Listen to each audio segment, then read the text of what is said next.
I'm not trying to get my car stolen. So he couldn't just leave the vehicle while and then the two of them walk in and then spend, I guess, the afternoon with me, hanging out and whatnot, type establishment thing. The guy had to drive in. He had to for the safety of his vehicle. So it was understandable his insistence on driving in. Driveway. When my cousin was like, I want you to come meet my boyfriend, I was so nervous because that's like a chick. Like, I wasn't expecting a boy to be here. Like, what in the world? Like, I'm a girl and you don't bring boys here when people are not with like fake lip gloss and bachi they're looking all cute. Plus, listen, I wasn't even trying to necessarily be cute. I always felt really inferior next to my cousin because she was the yellow bone and I was the dark one, and so she was always known as the prettier one. But still, I don't want to look ugly in front of some boy. It's a boy, you know what I mean? So when I had just I didn't even change out I never used to change out of my school uniform. When I was a kid, sometimes in my school uniform, right? So I was still rocking my school uniform because but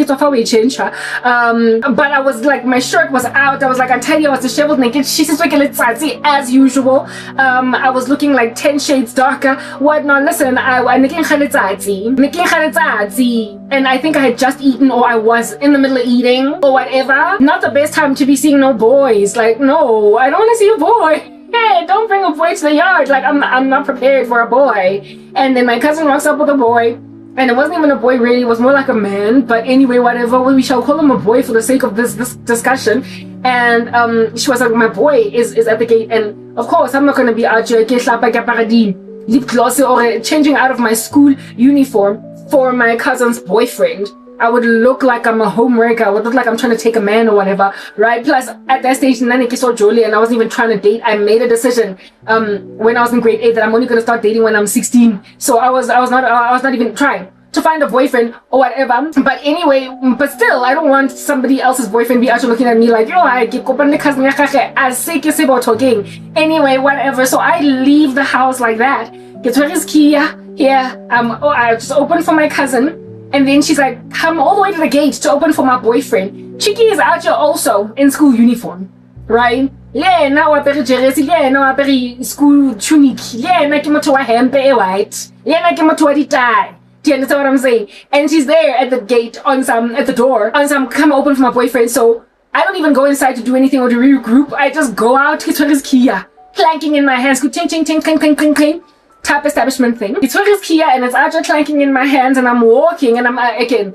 When I was a child, I was very, very shy. So listen, I was shy all throughout my life, but I conquered it and I overcame and I bit my lip and my tongue later on in corporate because I realized that it was going to mess with my career if I was still so scared of people. So I basically just kind of faced my fear. But when I was a child, yes, like it would. You would think I was like autistic. You would think I had a disability, a talking disability. You would literally think that because I was so quiet. I was so quiet. I was so shy. So I was of course nervous. I was shaking when I was walking down that long driveway to go to the gate to meet this boy. My cousin, to open the gate for him. Yeah, type establishment thing. And that's exactly what I did, right? So my cousin, we walked together to the gate. She gets out of the gate. While I, at the gate, I'm out here to open for this guy, right? And then she gets in the car, and then she and her boyfriend drive in, and then I lock the gate again, because, we had to make sure that it was kept locked, type establishment thing, while they drive all the way in to go gating, and then I walk behind the vehicle, type establishment, as they're driving in, and then I eventually catch up, and I get to where the car is now parked. And then I meet the guy, and I mean, listen, I will admit this. He was a really cute dude. He was a really, really cute guy, but he was still a man. Like, he was a man. Well, my cousin was a child. He was a man. He was a really cute dude. He looked colored, like, only cute, and ona papa. Papa very hectically. This boyfriend and my cousin, and he gets out of his car and he's like, hi, how are you? My name is Brian. Let's say his name was Brian. He's like, hi, how are you? My name is Brian. No, I'm good. And everybody's actually having a conversation and I'm just like, I'm so uncomfortable because I'm shy. Like, proper, no other reason. Like, it's not like I don't like this guy or I don't like my cousin. It's just that I was very, very shy. But this guy was he was regular okay peoples. Like, he was good peoples, but he was old. He was old, like proper he was, and he, like I said, he was just good peoples, and like they didn't come inside the house. They just continued to hang out mokoloying in the yard. Or whatever, but I was just standing there in my school uniform looking all scrawny, like looking all weird, looking all whatever, and I'm just like giggling at whatever jokes they're telling. And it's just like a thing. And then ultimately after like an hour, because then my cousin realized that my older sister was shortly going to arrive. Of course not my mom, because mom would only be back like about 6:30, 7. Yeah, my cousin was then like, okay, look, we're gonna go now, and then they left, right? So I got over Tabayaure, my cousin was dating a dude Wakoloi, but I did not stop looking at all the chicks in my high school that actually be getting picked up by Abu Papa action. Like, I did not look at them. I did not. My cousin was my god, so I was a hypocrite for her. Whereas I still frowned upon all these other girls. But this is who my cousin was in grade 8. And then 1 year later, in grade 9, this time around, the same, like, oh, okay, so I told you guys in my other videos that I was like an ugly duckling that became a swan. In primary school, I was nothing, I was unseemly. And even in the first grade of high school, I was just like, whatever, blah. But then when grade 9 came, all of a sudden, I started getting all this attention everywhere. I started also getting scouted quite a lot in malls to model and whatnot. So I started to notice, basically, that, hey, people think I'm pretty. It's like I grew into my beauty around grade 9, around the age of 15. So my cousin is dating this guy. Still, a year down the line, the same couple put a stunt on me again, but this time around, oh, my computer is out to restarting. Anyway, whatever, it's fine. Ooh, if my computer is restarting, what else is restarting? Anyway, it's fine. Anyway, I don't want to be distracted. So so a year later, my cousin is still dating this guy. I think they dated for like a year and a half, almost 2 years. Okay. You don't date a guy that is that many years older than you and you're not having sex, like you proper. Like, he's gonna demand it. He's absolutely going to demand it. Anyway, whatever. Uniform. A year later, they like me. We're still staying in Winchester. I mean, with my mom, my family, right, my sister and everybody was still in Winchester. And this time around, Bang Todze walking back from school. And now I used to duck the sun because I'm a dark girl. I used to hate the sun because I was very insecure about my complexion because colorism in the black community is like a whole thing. When you're dark, you're just underestimated. You're not regarded as much type thing. Plus, I was always next to this cousin of mine who was a yellow bone. And she was always favored above me. So I always was like, just always ducking the sun. I tried very hard, but it was not working. I would always walk in a pathway with the most trees and shade myself with this because I just didn't want to get darker or whatever. So I'm out here walking in a very conspicuous fashion. Back home back from school, walking this path home, and I'm out here, chasing after tree shade. Weird zigzag walk. One time I'm on the one side of the street, and the other time I'm on the other side of the street. At one side, yeah, proper, I'm walking around in zigzags, and then this vehicle comes from the back as I'm walking, changing strat, and just feel walking like a zigzag, and they slow down, right? Just as I'm about to arrive at home. Like, just as I'm about to arrive at home. My cousin then, and her boyfriend, then rock up, Oko passenger again, blazer, school uniform, tunic, alles, next to a dude that is in his vehicle. And my cousin, and is like, Gadabo! And then I jump. Do you understand? Also, oh my goodness, that's my cousin's voice. I look back and her boyfriend, she and her boyfriend are like behind me, like driving towards me, type setup thing. They didn't give me a lift because I was pretty much already at home. Let's take it type establishment thing. They decide to park the vehicle. Basically, I think they just continued to drive while I finished my journey. Like, listen, I was maybe like 1 house away from home, so there was no need to give me a lift or whatever. They parked the vehicle, but I'm like the pavement where my house was at. This time around, they didn't come in. And then they left. They were like choop choop in and out. I think they were just driving around, cruising the neighborhood, the south of Joburg. I don't know why you would come all the way to the south of Joburg when your school is so far away. And so they made a decision just to do a detour in my hood where I stayed. Type establishment thing. And they parked the vehicle ahead, and then I catch up with them. And the guy gets out of the vehicle, right? My cousin hugs me. Since I met the guy the year before, he hugs me because everybody knows me now, right? And then he's like, whoa, you've grown. And my cousin is like, essentially my cousin is like, no, don't be out here ogling at my cousin now, right? Because I went from this child in grade 8 looking whatever to this woman now, this child still in grade 9, but now I'm, I guess, pretty. And this guy's like, whoa, you've grown. And he's looking at me like I'm cute now, like I'm pretty or whatever. And my cousin starts to complain or something.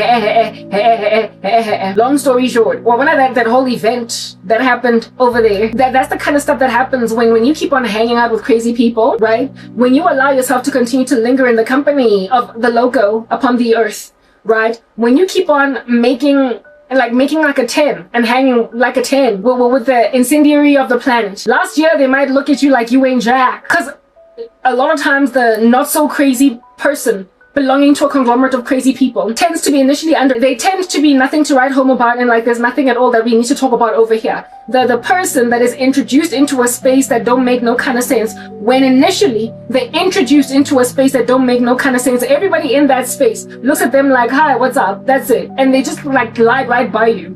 But as time progresses, when you grow into yourself and you become something seemly now, right? They then are like, yo, uhudile. And so Labantu that introduced you into the space then start to essentially lose favor for you. Because it's like the new girl in school. It's like the new girl in school. When I was in grade, I know my stories are many. When I was in grade maybe 10 in my high school.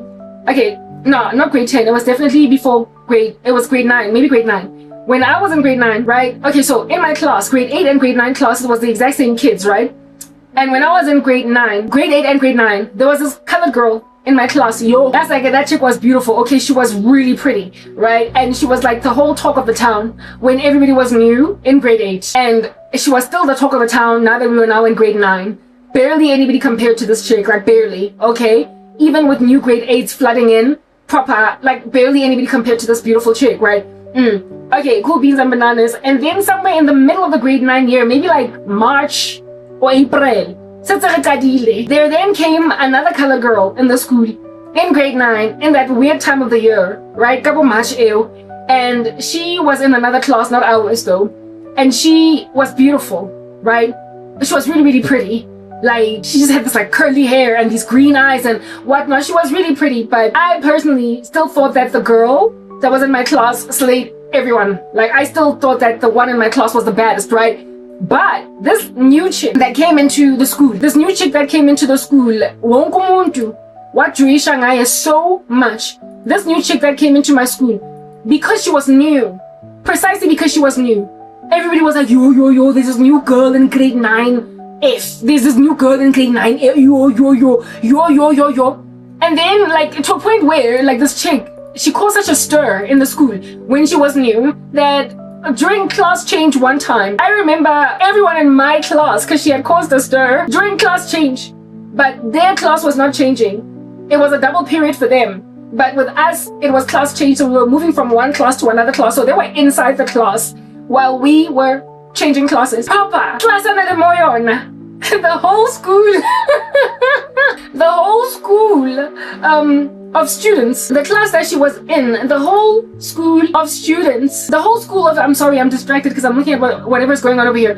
The class that she was in, the whole entire school of students that would pass by that class because she caused such a stir, was out here ogling, staring like it was spectators, just looking into the window, into the class. Everybody was like trying to see the new beautiful colored girl, and we all looked like such little barbarians, right? Just trying to peek at this beautiful girl.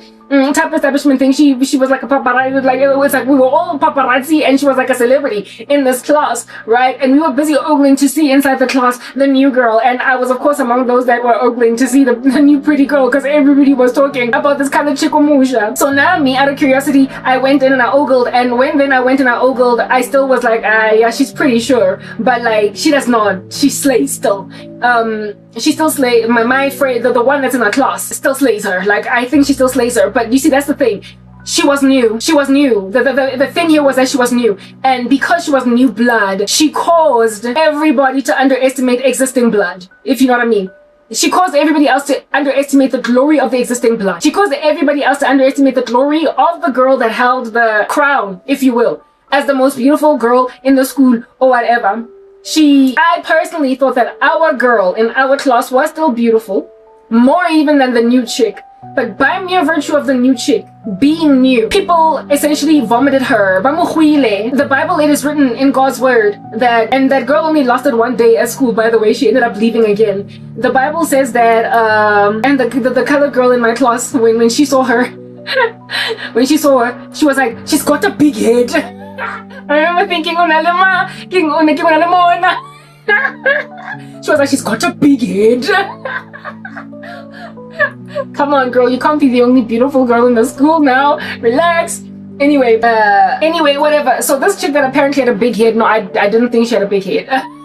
The chick in my class was jealous. Like, that's all that. And she didn't even need to be 1, 2, 3, 4, 5, 6. 1, 2, 3, 4, 5, 6. She didn't even need to be all that jealous, but she was anyway. The thing here, however, that I am trying to highlight is that when new women come into the picture, or when new people come into the picture, and they are glorious, or they are discovered as glorious, they will win the attention of everybody else around, and therefore underestimate the old flame.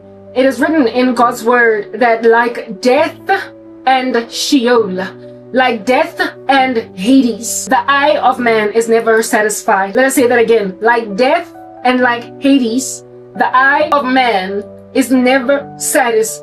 That's why the Bible says you must always enjoy the breasts of the wife of your youth, because there will always be a woman that is more beautiful, or a woman that is similarly beautiful to the one that you are with. And if you don't exercise self-control, if you are like a bear robbed of its cubs, or a city without walls, you will ogle and ogle at new blood. That's why there are so many gorgeous women who nonetheless, in spite of all of their glory, get cheated on by the men that they're with. And I don't know if you guys have seen the music video. Yeah, Sam Smith. Yeah, I know I'm not the only one. You and me, we made a vow. For better or for worse, you will know. The bride, the wife in that music video. Yeah, Sam Smith, yes, like it. Yo, she is beautiful. Yes, like it. That chick is fly. Do you understand? And this husband in this music video is cheating on her. And when you look at the mistress, it's like, ugh, the mistress ain't jack in comparison to the wife. And then you would ask yourself questions like, why would a man cheat on such a gorgeous woman? And even then, why would he cheat with someone so substandard to the wife? Because like death and Sheol, the eye of man is never satisfied. And men who cheat, even women, they squander their inheritance on strangers. They destroy a perfectly viable thing. They destroy perfectly beautiful things. And they don't care. And I mean, that woman is in so much pain. At some point, she's wearing her wedding gown and she's tearing herself apart and is in deep pain. She's in sorrow. She's in tears, crying over the fact that she knows that her husband is cheating on her. And then at the end of the music video, thoroughly proper, this like is a thing, like it happens. At the end of the music video, she is again robed in glory, right? She is robed in glory. This woman, she's a housewife and she has kept herself in a bunch. She has wiped her tears and she welcomes her husband home with a smile, knowing that he is cheating on her. And all that you ask yourself in that music, when you watch that music video, is why would a man cheat on such a beautiful, poised, elegant woman? Why would a man cheat on a woman that has it together like this? She is clearly clothed in strength and dignity, and not even make it evident when she is aware that she suspects her husband of cheating. She receives him warmly when he comes back home from a dalliance, a tryst. She receives him warmly, and then you ask yourself, why would a man hurt a woman like this? Carnal men, ungodly men, unseemly men, men that don't know God will thoroughly get some of the most baddest brides in the game. Like, there is nobody out here that would not want to marry this woman. They will take you from her any day now, but they will succeed to cheat. And even then, with mistresses that are just absolutely and excruciatingly substandard to the bride. It's about greed, it's rapacity, it's hedonism, it's pleasure seeking. It's just utter rubbish, utter nonsense. Or you will find a guy that will insist on making a side chick, like what's going on with me, will insist on making a side chick out of a woman that ought to be a wife, but he doesn't matter. For him, it's about grub, it's about eating. Eat, drink, defecate,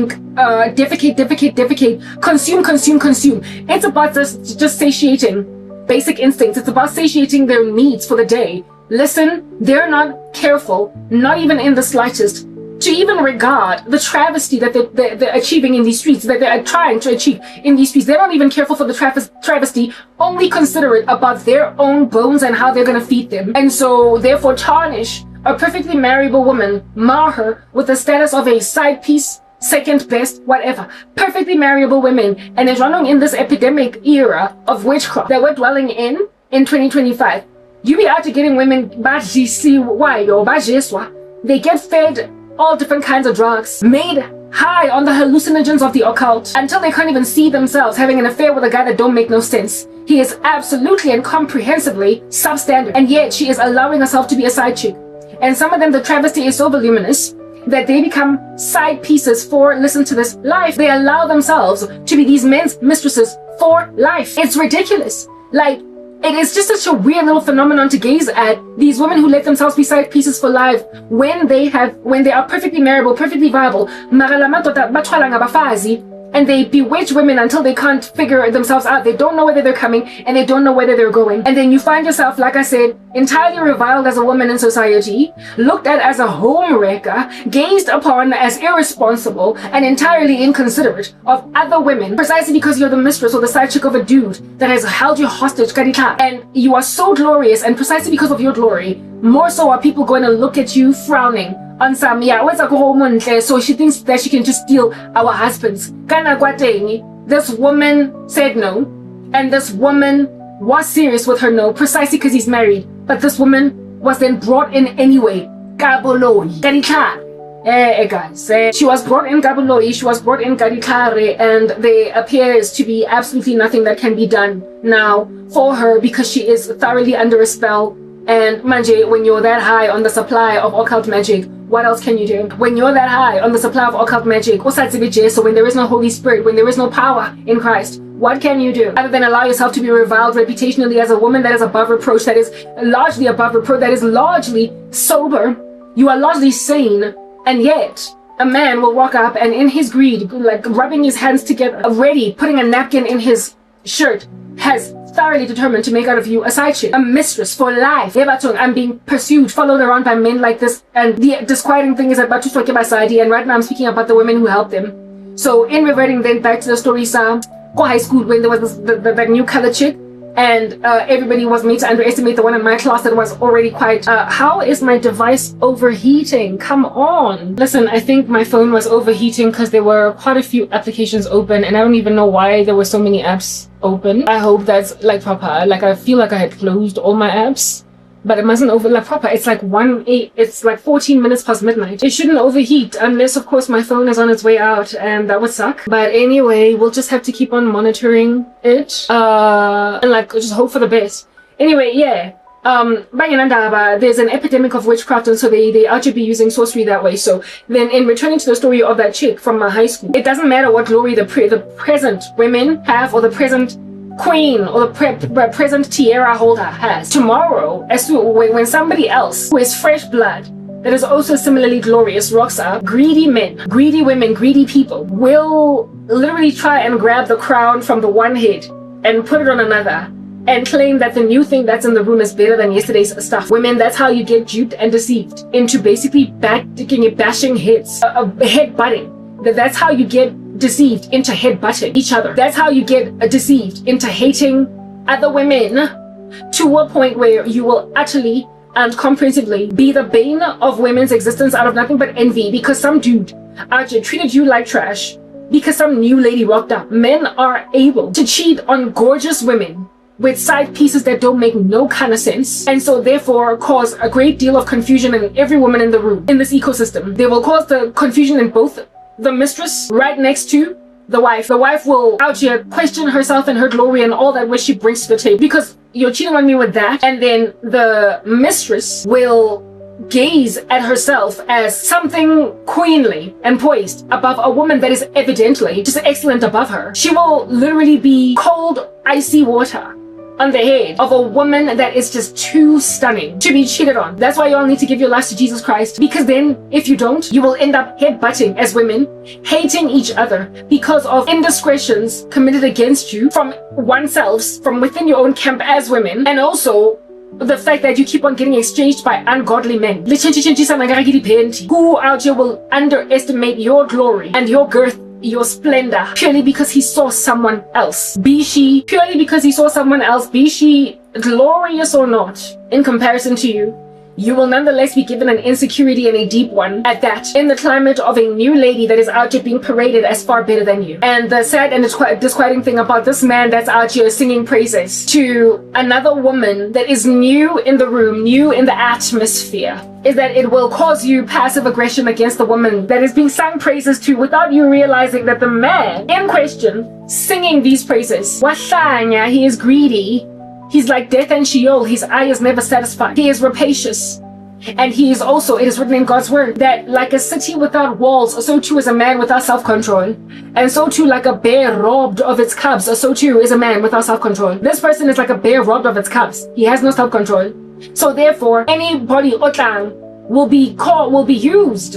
Any new, splendid, shiny thing will be used to underestimate the existing shiny, splendid things, because it has allowed the existing splendid shiny things to grow dull only in his eyes. Only in his eyes. He has allowed a perfectly viable, perfectly wonderful wife to be dulled, to be dimmed in glory, in splendor. Oh, greedy and hana self-control. He has not been enabled by the Lord to love women, love Christ, love his wife the way that Christ loved the church. And so therefore, in his rapacity, he will literally cause an underestimating of his existing lady by somebody new that is ornate, that is shiny, that has just blossomed into a flower or whatever. And in so then gazing at a new thing with favor will thoroughly cause beef between women, to a point where my cousin was like, hi, when her crazy boyfriend, whose eye was not satisfied, he loved himself young blood. School uniform. And even though I thought I was burned, charged to a coal by the sun, feeling like I'm all unseemly, coming back all sweaty from school in my school uniform, he sees me 1 year later from the last time that he saw me in grade 8. And he is like, yo, you've grown. And basically says that in front of his own girlfriend, saying, now that you're growing into yourself and you are yet to be spent, for I have not broken your virginity, you are still shiny in a box that is yet to be unwrapped. I'm thoroughly going to be an affront to my own girlfriend and praise you in front of her and say, girl, I am so surprised to see the young fine woman that you grew up to be. Your body's bagging like a 300 degrees, even your attitude after making like music soul child. He thoroughly told my cousin that, yeah, she's looking good. And so there was beef in my cousin. I mean, that was the beginnings of beef. It would only ramp up to the gnarly monster that she ultimately became against me. But when you as a woman allow yourself to get spent by crazy guys that have no self-control enough to go and break virginities of 14-year-olds as 19-year-olds, you will thoroughly think the new 15-year-old now, all up in your grill, is up for grabs in front of the other 14-year-old whose virginity you took last year. Yeah, he out here thoroughly said in front of his girlfriend, yeah, you look good now. So, I mean, I've already nibbled out of that chicken leg. I'm looking at this one. So what, are you gonna go and hit both cousins? Are you gonna go and get both women? Of course, Azanga Shela right there and then. But he basically hinted to my cousin that if you weren't here, I'd holla. If you were not here, I would holla. And my cousin was like, hey. And then, of course, the whole situation continued and progressed. It did its thing, it metastasized. And then that was over. This is this cousin. And this particular encounter, these encounters, were before Leondale. They were before we were hanging out in the east of Johannesburg in the midst of crazy people that out here became rappers in the country and were very famous at some point. This was before I went to an atmosphere, an environment, an ecosystem where I was like, it's a raining man. Hallelujah. It's a raining man. I'm gonna go out. I'm gonna let myself get absolutely soaking wet. Yeah. As a virgin. Next to two chicks that I'd just be getting laid on. Two chicks that I'd just be busy fornicating. And I'm a virgin. My man, like, yeah, I mean, do you already see Kotsi? This is grade 10 now. So I get I'm this ugly duckling that became a swan. So I'm beautiful. I'm a virgin. I'm the new girl in school. I'm the new girl in school that even though the existing girls in school are still pretty fly, everybody's done with them. Do you see the danger? I mean, do you see the kotsi that I'm in upon being here in this particular space called Leondale? Yeah, okay, my phone is not overheating. There were a whole bunch of apps open. Do you see the danger that I'm in now? I mean, are you able to see, forecast how this is gonna end? I am the virgin. I am pretty. Aguna muntu that has been nibbling away at me like a gascos or whatever, spy goes, hanging out with two chicks that be out getting slammed into every so often. One of them was Faila was koloni bilani. and I'm the academic. Listen, men are hypocrites, guys, and before they become men, they're boys. They can be hypocritical, and I spoke about that in my last video. It was in my last one or my previous one to that. One of these videos, remember I told you that story of mine? That weird little eerie story of mine where when I was looking for a job as a 19-year-old, having had to drop out of Wits University because my mom wasn't paying my fees, and I found myself applying for a job as a masseuse, and I found myself in a brothel. You'll remember that story if you listen to my message before last. So I found myself in a brothel, and because I finally found out that it was a brothel, I said, hey, I don't want to be here. And the pimps of that brothel, 3 West African guys that were young, were like, you do well, my sister. One of them had an American accent, the one who spoke to me. He was like, you're doing a good thing, because no woman should have to peruse these streets. You've made the right decision. And they treated me so much like a queen that they even drove me. They chauffeured me home. They made their driver drive me back home while I caught taxis to go to that interview. You're gonna have to go and listen to that whole story. It actually, if anything, it's in my introductory video on this channel. I told you that story, that clandestine story of mine, where I find myself in a brothel so. Yeah, but where I was at, men who out here be using women's bodies in this fashion, selling them as pimps. When one said, I don't do prostitution, they were like, good girl, we like you, you're a pimp. And yet you congratulate women who don't want to be whores. Why are you not training women up in the avoidance of whoredom? Instead, you're hoping that they're gonna have their own morals sufficient to avoid whoredom. On that day, you're irresponsible with your manhood and your patriarchal headship that God gave you as Adam. You are not stewarding Eve, right? You don't get to be made first and then not steward the holiness of Eve. You're nonsense. And you also don't get to be proud of Eve when she decides not to be a whore, and then frown upon the Eve that decides to be a whore. Yeah, men are hypocrites that way. So long story short, guys that be out here hitting it and quitting it, guys that out here be doing one-night stands on women, drive-by shootings, guys that out here be breaking all the virginities, Georgie, porgy, pudding pie, kiss the girls and make them cry. The one girl that slams their door in their face, the one girl that refuses to be squandered, spent like that, the one woman that spits in his face, that throws dust in his eyes, and that punches him in. The one woman that throws him in the swimming pool and takes a run for it. The one woman that avoids him like the plague. The one woman that avoids him like the plague. Even though, were she a lot less intense, a lot more loose, a lot more uninhibited, he would have gone in for the kill and made out of her yet another casualty, because she turned out to be the one person that conquered his arrogance and thinking he can just do a drive-by shooting anywhere like he's a boy in the hood. He will literally pedestal her and put her up like a queen and say, this is my kind of woman. This is the kind of woman that I don't just walk by. Oh yeah, because she gave me a run for my money. He will praise her. He will, like I said, pinnacle her. He will make her a queen. He will put her on a throne and then say to all the other women, Jonga, Bigwantindini conglomerate of whores, you mixture of gomers. Look at the example today. This is who you're supposed to be. You weren't supposed to let me hit that. You weren't supposed to let me quit that. You weren't supposed to let me essentially make out of you spoiled goods, spent merchandise, footstoots. You were supposed to resist me like Karabo resisted me. And so Karabo, you're my queen. I once watched on Baibizang Setapena DSTV some years ago. In this sorrow, in this persecution that I now found myself in, I once watched a remake, but the Sintu style, the Sintu version, the traditional version, Story sa Cinderella. I once watched Story sa Cinderella, but the Sintufied version, like a remake in a very traditional fashion of a girl that was like Cinderella, but from the Machaes, who was mistreated by stepmom, and in this instance there was just one stepsister. And yes, like this story was just, it left such a bad taste in my mouth, because I was like, what the heck, like no. Already I was a Mselwani. I'm already a Christian, I'm already going through hell on earth, and I'm already picking a bone with these crazy guys that feel entitled to ladies and want to reduce them to these things that need rescuing, when really and truly we only have one rescuer. His name is Mashiach. Mashiach. Yes, okay. To the story, and basically it goes a little something like this. Herein lies this gorgeous young lady that is essentially a Cinderella. They treat her like trash every so often. They make her sleep on the floor in a rondable that has no food for like days on end, and they give her scraps. Like, they treat her like trash, do you understand? But she's fly. And they also have made her like a domestic worker. She cleans everybody's everything, picks up after everybody's litter. This chick is treated like the scum of the entire planet, right? By her relatives. Well, her step relatives. Yeah, type of establishment thing. Like, her life is essentially scummy, right? And then there's like this one guy in the community that is essentially the most eligible bachelor all up in that ecosystem.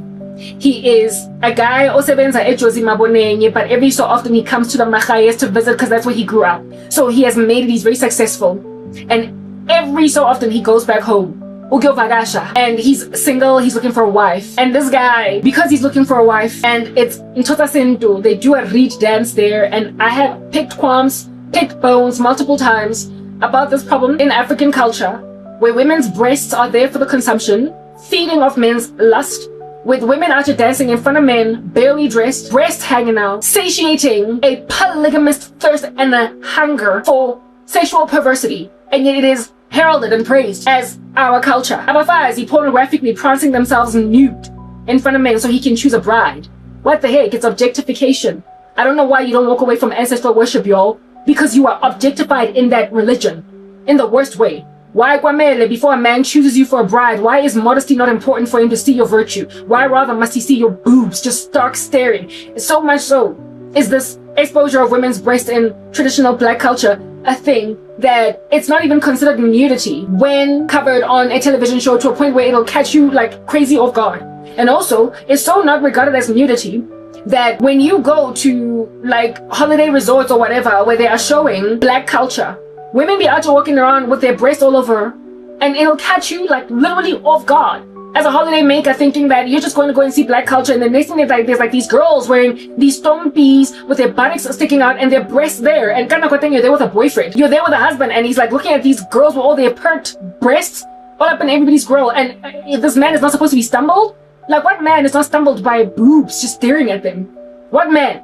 It's pornographic, and you are being objectified in that fashion. Do you understand? I once went to go and watch Umoja, I think it was called Umoja, that show, that musical production at a theater with my colleagues. It was an outing, a team building with colleagues, y'all, and we were expecting to see just dancing and the depiction of like a traditional story being told. And I will give it this much: it was a very excellently done production, and that's why I guess it lingered for so long. It lingered as long, almost like Titanic at the movies, or even Avatar.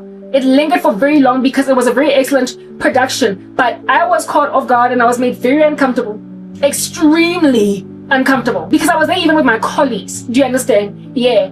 When one of the scenes in this dance like show, this musical, properly, the girls there rocked up on stage naked. In other words, like their breasts were sticking out. Like, I'm out just sitting next to my bosses that are men. I'm out just sitting next to my colleagues that are men, and everybody is just like shuffling in their chair. Like, this is normal. No, it's not. I was disquieted by it. Nobody spoke about it when the show ended. Umoja. Everybody was like, that was an excellent production. No, it was nice, but no, listen, people were naked, and I was uncomfortable as a woman looking at a breast tabasadi in this production. Nobody, like, so much so is it just embraced as normal, this thing, that it was not a forewarning given us as colleagues that, okay, before we go and watch this thing, I must warn you, there is a sex scene, or there is a nude scene. Nobody saw it fit to highlight that as an issue, and neither was it even in the pamphlets that there would be nudity in the show, because it's apparently, allegedly, nothing at all. It's not supposed to be churning or spurring people up in any kind of strange capacity for them to see breasts, insofar as they're on women wearing a certain outfit within the traditional landscape proper. Lust is lust is lust. If at all you feel some kind of way upon gazing at boobs in a porn flick, or even on a show on Netflix, you ought then be similarly disquieted by it when you see it in somebody apparently allegedly just rocking their traditional gear with a calabash on their head or whatever. Proper, no, it's nudity. So you women who are not picking bones with the fact that your culture objectifies you and causes and men within our culture, you are made to be content within Dabayoguti. Essentially, they're left to be ogling perverts at all of our body parts without it being problematic for you as a woman, being looked at that way. Our men are essentially being cultivated and cultured to be pervs that will choose wives based on how perky their breasts are because they got to see them before they got married, and for men to also not have issues with their wife's breasts having been gazed upon by everyone in the community before he lays with her. Just the like comfort or the quietness within his own bones, that other people have seen the nudity of these women, Wonke umuntu has seen all the contours of these women. Just the fact that there is no jealousy in him for that. Do you see? It is demonic. Because listen, God is jealous for us because he does not want us having adulterous affairs with other gods. He hates idolatry. That is, our God hates idolatry, and so he does not want us whoring, making ourselves butt naked before other men, before other gods. He does not want us consulting sangwamas. He does not want us partaking in Eastern mysticism, burning incense and sage, God doesn't want us doing all that because it's like basically parading yourself nude before another man. Yeah, if at all the relationship between Jesus Christ and the body of Christ is indeed that of a bride and a groom, and he is jealous for his bride, and if at all his bride is unfaithful, she is a whoring. She has gone out to, like, the typology is that of a whore that has gone out to go and see other men and have her nakedness be all up in another man's grill. If at all that's how the Bible typologizes it. Therefore, it says that if at all God says to men, love your wives the way that I have loved the church and given my life for her. The Lord loves the church enough to be jealous for us, to protect us, to ensconce us, to make sure that nobody else rips us from his hand, that we might not be tempted unto idolatry. Therefore, he loves us enough to make sure, or to insist, ascertain, that we are not made naked before other men or other idols, so to speak. You understand what I'm saying? It therefore says that if at all you are to have a relationship with the bride in your life that is similar to that of Christ with the church, you ought also be jealous for the nakedness of your wife. You also ought to be jealous for the nudity of the woman that is ultimately the one with whom you will lay on your wedding night.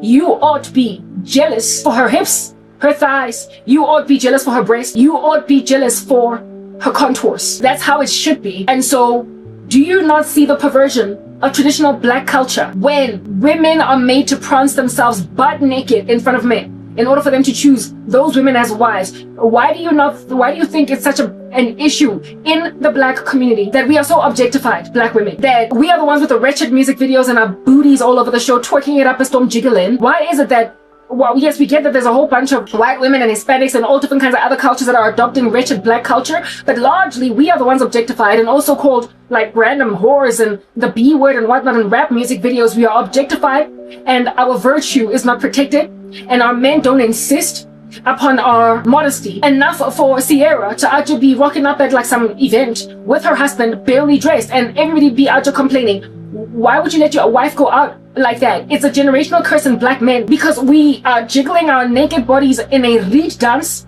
in front of a whole chunk of men in order for them to think of us as viable, fertile, or whatever. And by the time we get married, listen, even his grandfather has seen your breasts. Even his grandfather has seen your breasts. Every man, his best friend, has seen your breasts. Wonke umuntu has seen the boobs of your wife, and that's how he then gets approved, tapped on the shoulder off as, oh, Baba, you've done well, boy. Your wife is fertile, hey, because look at her hips, look at her butt. Like, what in the world? Out here showing another man your woman's goods and not even batting an eyelid about that. You are demon possessed on that day. You are entirely demon possessed and need to be cured because you ought to be jealous for your wife. And yet it is a black culture entirely to parade women naked in ancestral worship before ogling men. In Freud's theory of the psyche, there is a phase that I spoke about either in my shorts or my last video called the phallic phase from around the ages of 3 to 6, where it is that there is something called penis envy and castration anxiety in girls and boys respectively, where it is that a protuberance, a phallus, is noticed by girl children, that it exists on their dads and it also exists on boys or their brothers. And so therefore, because they notice that they're flat, they've got an innie, while the boys have got an outie, they then envy it because the phallus is the one that's rather coveted, whereas the girl's lack of it,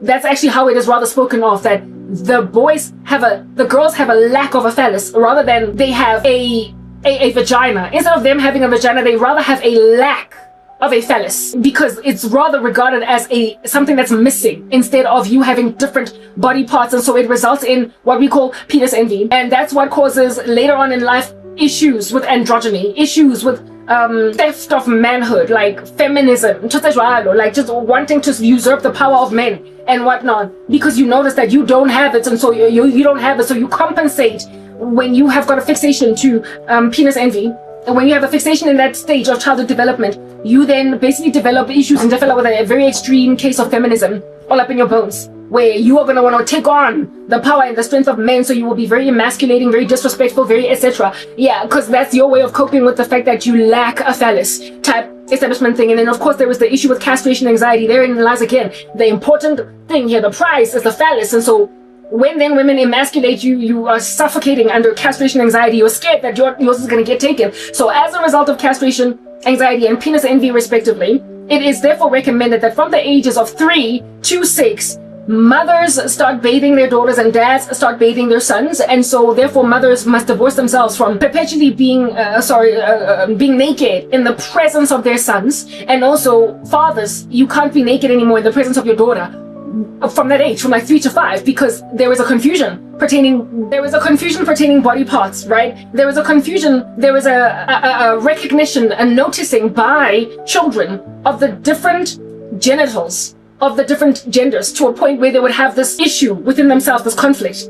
Enough for it to be a recommendation that from around that age, 3 to 6, stop bathing your opposite gender children and hand them over to a male guardian or whatever. And again, don't let the opposite gender child see your naked body, because then it becomes problematic, because they start to notice. So this thing of continuing to bath even your children that are twins, one boy, one girl, or siblings, continuing to bath with each other, at some point it needs to stop.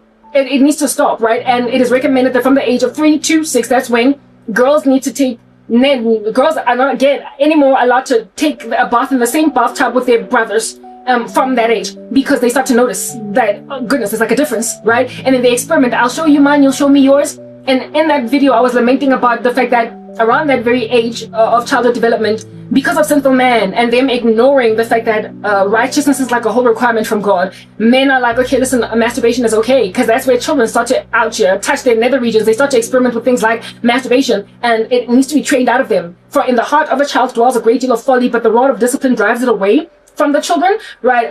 So you need to basically train a child not to masturbate in that age. Say that it's wrong, because this is within the space, it is reserved for this kind of atmosphere. It's a form of fornication, like don't do it. But in modern culture that is as perverse as it is, it's out here encouraging children to masturbate.